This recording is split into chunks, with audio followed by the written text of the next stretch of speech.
Hello everyone and welcome to another video in the lore series for the Staring Into the Abyss radio show. I am horror author James Hershey Jr. and today we will be talking about a very strange and interesting creature. Today we'll be talking about the Vetala. Now, a Vetala is a creature that comes from Hindu mythology, and it's kind of like a cross between a vampire and a wraith. In Indian lore, the Vetala is a creature that basically lives around cemeteries, and it reanimates corpses. Because see, the Vetala is a spiritual being. It does not have a body of its own. It's like a ghost. And so it will inhabit a corpse and reanimate it and use that kind of as a vehicle to get around. Now, they can leave the bodies and go back to their spiritual form. They do this at night. During the day, they're usually in the bodies. At nighttime, sometimes they'll leave to feed. They can also feed while in the body if they want to. Now, let's talk a little bit about what Vetalas are and where they come from. Basically, like I said, a Vetala is a ghost. It's a spirit, but it's a hostile spirit. And the reason it exists is because the family of the person that died did not properly perform a funeral for that person. That spirit is not at rest. It cannot go on to the afterlife. So it is kind of stuck in between the two, in between life and death. So because the spirit is not at rest, it becomes angry, it becomes hostile, and it ends up turning into one of these Vetalas. Now, there's several different things that you can do if you find yourself encountering one of these creatures. You can try to appease it with gifts. Sometimes that works, a lot of times it does not. You can also try to frighten this creature away with spells. The average person is not going to know any spells. They're not going to know how to do that.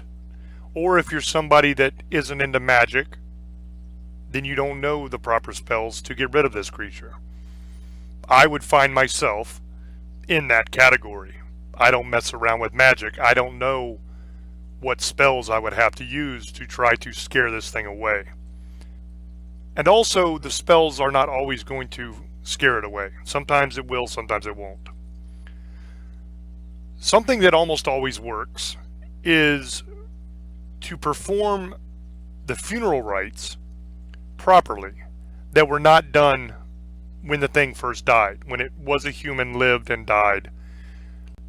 If you can perform a proper funeral for the creature, then that spirit will move on to the afterlife. The problem there lies with trying to find out just who the hell this person was. Because in order to do a proper funeral, you need to know who the person was. You need to know a little bit about them. And that is almost impossible to do with one of these creatures, because a Vetala is not going to sit down with you and have a conversation. You know, they're not going to say, "Hi, I'm a Vetala. I was going to, feed on you." But instead, I think I'll tell you that when I was alive, my name was Steve. I liked golf and bingo, and my favorite color was blue. That is not going to happen. So it's almost impossible to properly perform a funeral for one of these things unless you knew the creature when it was a human. Then maybe you have a chance. Let's talk about the appearance of the Vetala, what it looks like. How do you recognize one? Like I said before, it's a spiritual being. So when it is in its spiritual form, most of the time you will never see it. So you won't know that it's even there. When it is in a physical body, it has taken over the body of a corpse, brought it back, and is walking around in it. You would think that would be very easy to distinguish. You could say, hey, look, that guy's ear just fell off. I bet you he's not alive. Well, the problem there is they do not appear as corpses. They don't look dead anymore. They look normal, just like you or I. Now, I'm not exactly normal, and probably if you're listening to this, you're probably not exactly normal either. But let's just say the average person. So these things appear to be just like everybody else. It's very difficult to figure out that you're looking at a Vetala if it's just standing there or walking around. Now that all changes when this thing decides to feed. Now there's two ways that a Vetala can feed.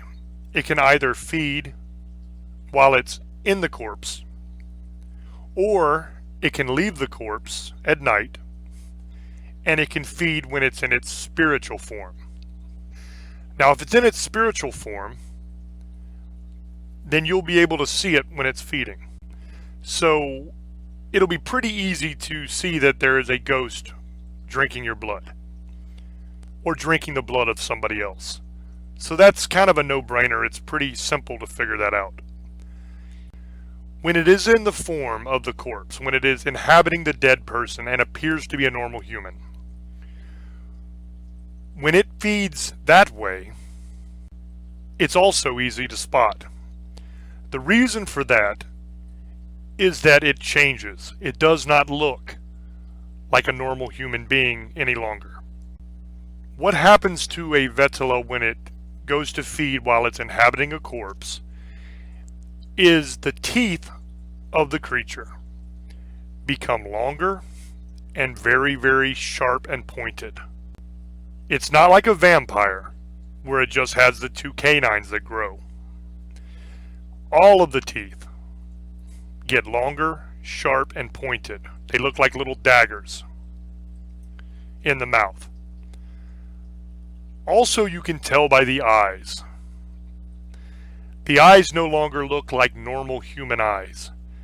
They become slanted, and they get very, very blue. So, when a Vetala goes to feed, whether it is in spiritual form or whether it is in physical form, it's easy to spot and to distinguish what it is. Now let's talk a little bit about how a Vetala behaves, what it does. Now, because this thing is a spirit, it does not have to really obey the laws of physics like we do. Which means it doesn't have to obey the laws of time and space. It can do things that we cannot.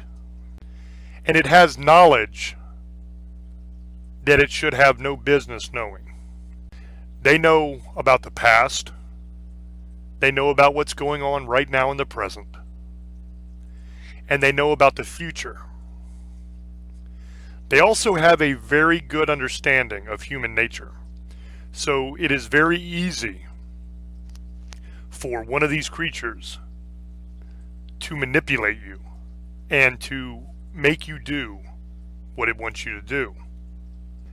Now, the knowledge of the future and the present and even the past is a very, very powerful and useful thing. And because of that, the Vetala is one of the favorite creatures of warlocks and sorcerers. The reason for this is they like to try to capture these things and turn them into slaves. They want to use that wealth of knowledge.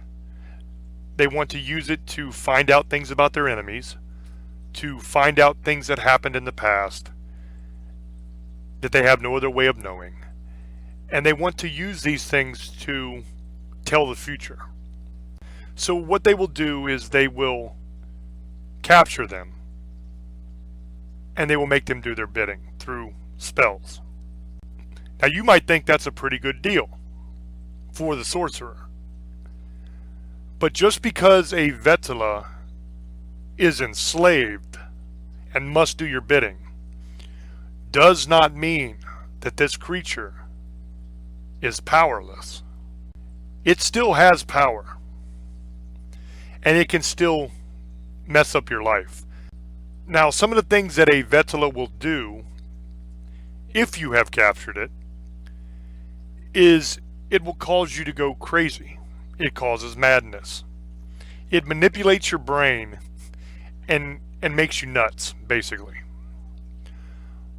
Also, if you happen to be a woman and you're pregnant, or if you have a wife or a girlfriend or somebody you care about that's pregnant, the Vetala can actually cause that woman to miscarry.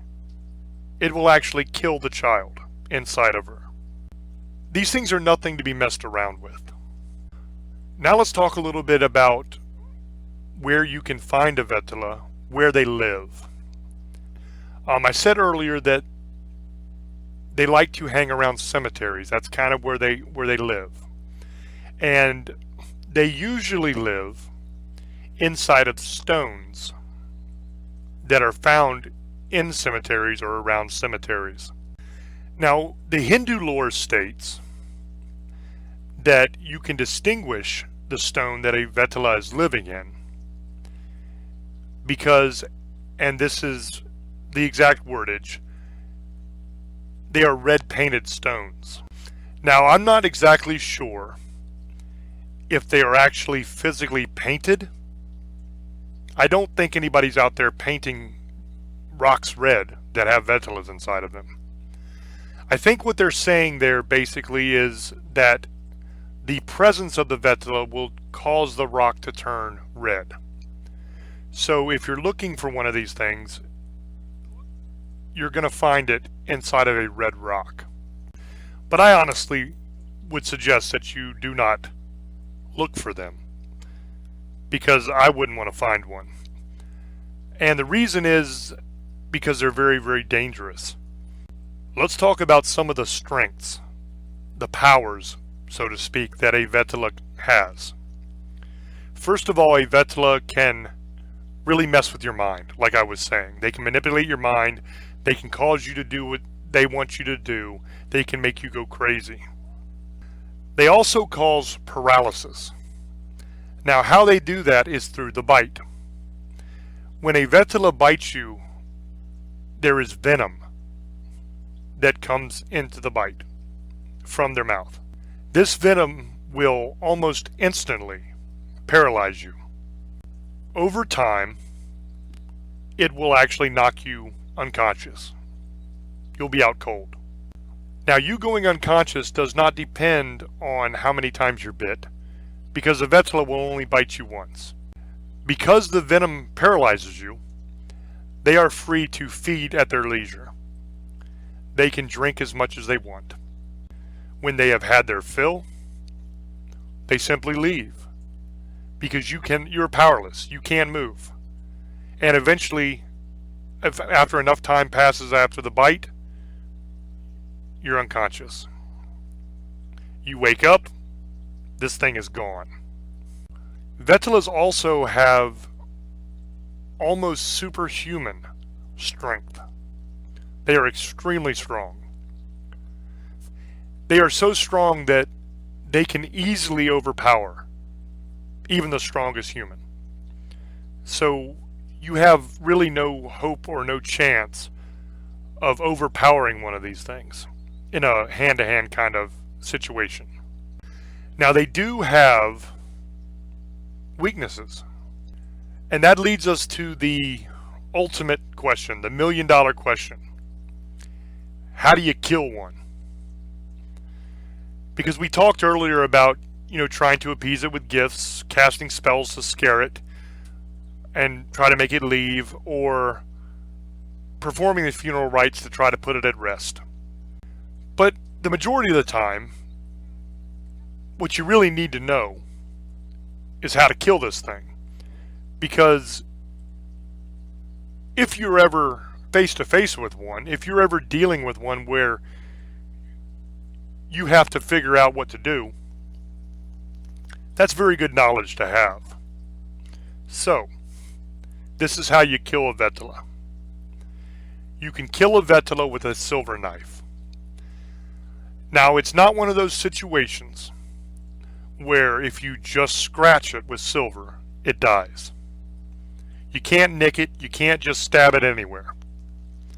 In order to kill a Vetala, you have to stab the creature in the heart with a silver knife. And that's still not it. After you've stabbed it in the heart, you have to twist the blade. This will kill the Vetala. You will know that it's dead because once they're stabbed in the heart and the blade is twisted, their body will fall apart into a bunch of pieces. It'll crumble apart and fall. So there's very little mistaking that. You will know when this thing is dead. So if they actually exist, and if they ever come after you, I hope to God that you have a silver knife handy. I hope that you've enjoyed the lore of the Vetala. It is a very cool creature and a very interesting creature, and it's one that not a lot of people will know about. And that's kind of like what I like to do. I like to get some of this information about the lore of creatures that nobody's ever heard of, or very few people at least, so that you guys can enjoy it. So I hope that you have. If you've never listened to the Staring Into the Abyss radio show, please check us out. We're on ParaX, and you can also find the videos for all the shows here on the YouTube channel. Please like and subscribe to the channel if you haven't already, and thank you very much for watching. Until we speak again, love many, trust few, and do harm to none. I love you. Bye-bye.